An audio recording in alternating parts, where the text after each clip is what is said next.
Welcome to Study Glow. So today we will start something very important. अब ये topic important क्यों हो जाता है? बिकॉज ये आप कोई भी एग्जाम दे रहे हो, यहाँ से डायरेक्टली या इनडायरेक्टली सवाल ज़रूर आएगा।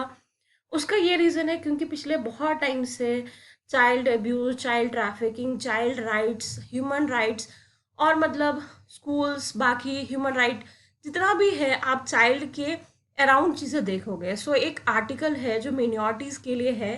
डेफिनेटली हमें ये भी बहुत अच्छे से पढ़ना है बिकॉज आपका या तो इसमें जीएस में सवाल बन सकता है या पॉलिटी के अंडर भी सवाल आ सकता है, ये एक ऐसे भी बन सकता है।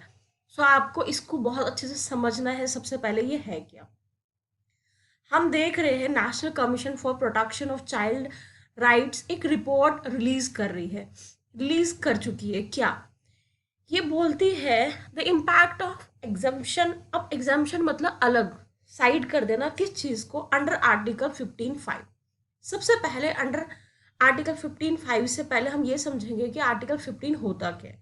ये आपका है कि आप कोई भी डिस्क्रिमिनेशन नहीं कर सकते हो on the base of caste, colour, creed, sex, age, किसी भी तरीके से।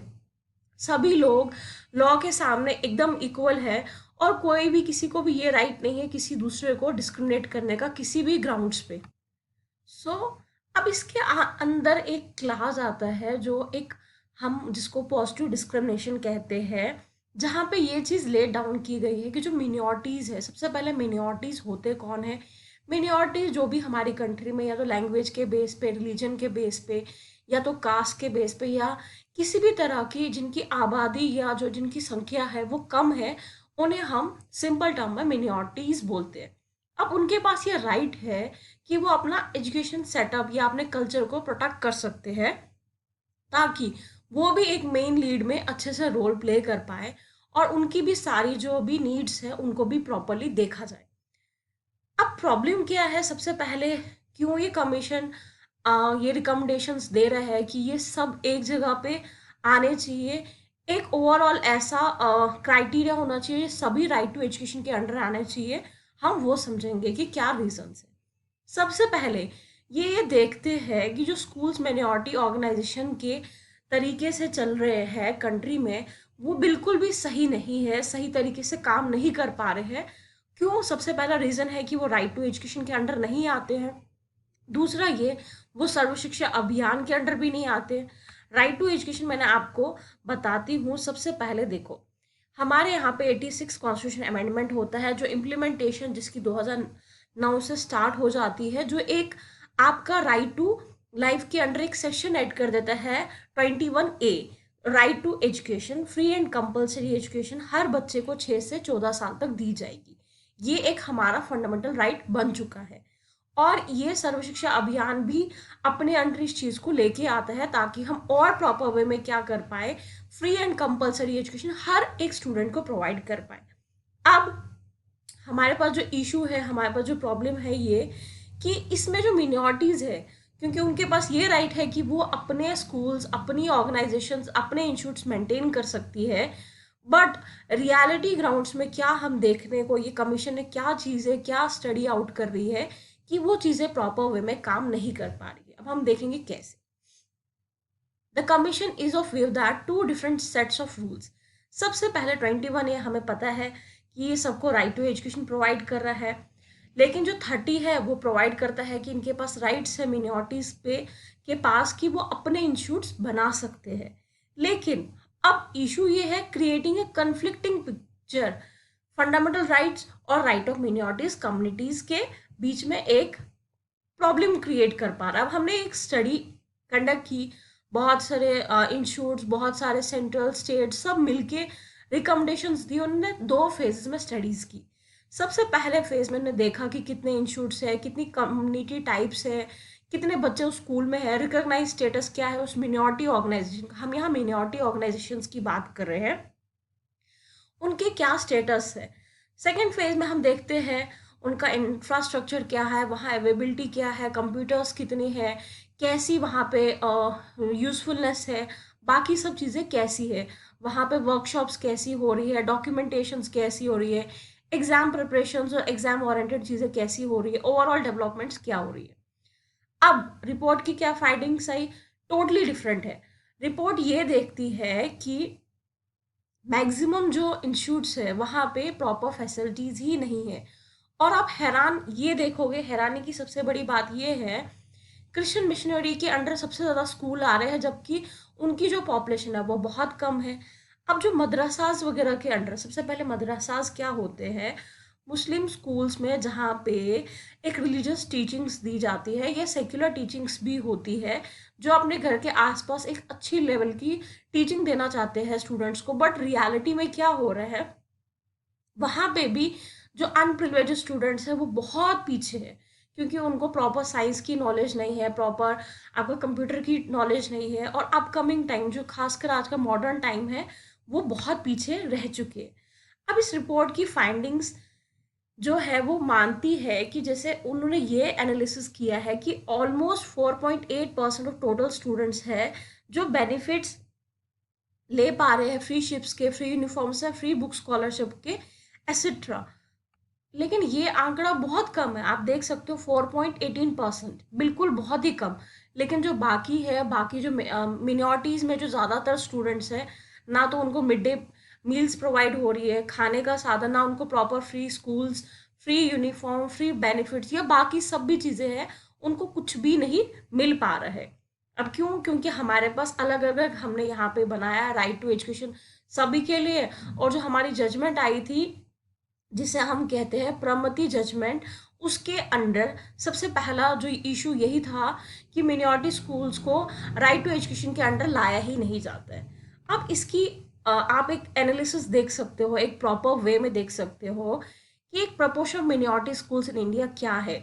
अब बहुत हैरान भी हो जाओगे ये सुन के, देख के, कि सबसे ज़्यादा देखा जाता है कि जो क्रिश्चियंस की पॉपुलेशन है वो सिर्फ 11.54% है, मोटा मोटा 12% लगा सकते हो। लेकिन जो स्कूल्स इनके अंडर चल रहे हैं वो 72% है, मोटा मोटा। आप ये मतलब बिल्कुल ही इम्बैलेंस, इट मीन्स जो मिनॉरिटीज अंडर आ रहे हैं वो एक्चुअली में मिनॉरिटी स्कूल्स नहीं है।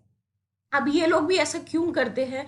सबसे पहले इनको बहुत बार बहुत चीज़ें, इनको बहुत सारे टैक्सेस वगैरह ये बाकी चीज़ें नहीं देनी पड़ती है, और कहीं ना कहीं कुछ और रीजंस भी होते हैं, इनको कुछ स्पेशल प्रिविलेजेस भी मिल जाती है।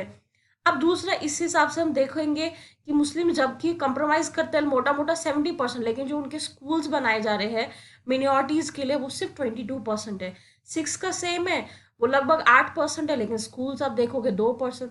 बुद्धिस्ट का भी सेम है, उनकी आप पॉपुलेशन देखोगे 4%, लेकिन स्कूल उनका 1% से भी कम। जैन्स का पॉपुलेशन लगभग लगभग मोटा 2% है, लेकिन उनके स्कूल्स उससे भी कम। आप अंडरस्टैंड कीजिए ये क्या सिस्टम चल रहा है, जबकि यहाँ पे सबसे कम पॉपुलेशन आप देख सकते हो सिर्फ 11% क्रिश्चियंस के अंडर आती है, फिर भी लेकिन सबसे ज़्यादा स्कूल्स उन्हीं के पॉलिसीज मिनॉरिटीज़ के अंडर आ रही है, वो ताकि वो चीज़ का बेनिफिट ले पाए। अब अक्रॉस आप देखोगे मोटा मोटा ये बात समझने को आती है कि कहीं ना कहीं बहुत बड़ा लूप होल है, कहीं ना कहीं बहुत बड़ा गैप है। जो प्रॉपर एजुकेशन मिलनी चाहिए, जो प्रॉपर फैसिलिटीज मिलनी चाहिए, जो फ्री एजुकेशन मिलनी चाहिए, जो साइंटिफिक एजुकेशन मिलनी चाहिए, जैसे कि अभी हमने देखा कि नेशनल पॉलिसी ऑफ एजुकेशन जो नई आई है वो भी यही चीज़ है, बेसिक लेवल पे एक नया स्ट्रक्चर फ्रेम आउट करती है कि सबको free, compulsory, innovative, creative education मिलनी चाहिए। बट जब आप कंपैरिजन में देखोगे यहाँ पे चीज़ें यहाँ पे बहुत ही डिफिकल्ट है, बहुत अलग है। तो ये मेन प्लेटफॉर्म में कैसे आ पाएंगे? मुमकिन ही नहीं है जब उनकी बेसिक लेवल ही नहीं है, बेसिक एजुकेशन ही नहीं है, साइंस की उनको नॉलेज ही नहीं है, और आज की मॉडर्न एरा में कंप्यूटर्स की नॉलेज नहीं है, तो वो कैसे एक मेन लीड में, मेन रोल में आ पाएंगे? अब जो इनकी एक और फाइंडिंग्स है रिपोर्ट्स की, वो है रिगार्डिंग मदरसा। अब देखो मदरसास भी 3 कैटेगरी में आते हैं। सबसे पहले वो जिनको गवर्नमेंट रिकॉग्नाइज कर रही है। रिकॉग्नाइज क्यों? क्योंकि वहाँ पे एक अच्छा इंफ्रास्ट्रक्चर है, वहाँ पे एक रिलीजियस प्लस सेक्युलर एजुकेशन भी दी जा रही है। दूसरी, जहाँ जिनका या तो लैक करती है, वो सेक्युलर नहीं है, या तो उनके पास इंफ्रास्ट्रक्चर है। तीसरी, जो कभी एनरोल ही नहीं हुए, जिन्होंने अपने आप को एनरोल ही नहीं करवाया। सबसे बड़ी प्रॉब्लम तो यही है। और जो रिकॉग्नाइज्ड भी है वो भी प्रॉपर नहीं है, वहाँ पे प्रॉपर टीचर्स नहीं है, प्रॉपर इंफ्रास्ट्रक्चर्स नहीं है, प्रॉपर डेवलपमेंट कोर्सेज नहीं है। आप सिर्फ एक स्टूडेंट को कुछ पर्टिकुलर चीज़ की नॉलेज दे रहे हो, लेकिन उसको ओवरऑल तो डेवलपमेंट चाहिए, उसकी फिजिकल चाहिए, स्पिरिचुअल चाहिए, मेंटल चाहिए, उसको एक प्रॉपर डाइट भी चाहिए, बिकॉज वी नो कि हमारे यहाँ पे hunger is a very big issue. तो मिड डे स्कीम से ये बेनिफिट हो जाता है, जो बेचारे जिनको एक प्रॉपर खाना नहीं मिल पाता है, वो भी अपने आप को स्कूल में एनरोल करके एक अच्छा खाना, अच्छी चीज़ें प्रोग्रेसिव देख पाते हैं। लेकिन जब वो इसके अंडर आ ही नहीं रहे, सबसे बड़ा इशू ये है, तो हम उनको कैसे एक प्रॉपर डायरेक्शन में लेके चल सकते हैं।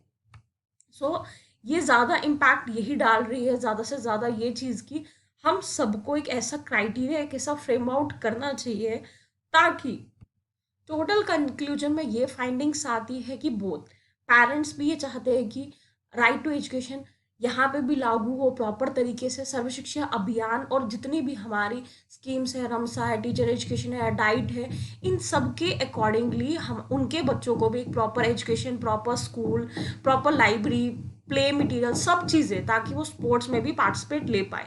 और स्टूडेंट्स खुद से भी चाहते हैं कि वो भी एक प्रॉपर एक मेन प्लेटफॉर्म में आके अपने आप को एक बाकी स्टूडेंट्स का compete करने के कैपेबल बना पाए, उनको भी स्पोर्ट्स में या बाकी सब चीज़ों में एक अच्छी डाइट मिले, एक अच्छी स्कॉलरशिप मिले, एक अच्छे कॉलेजेस मिले।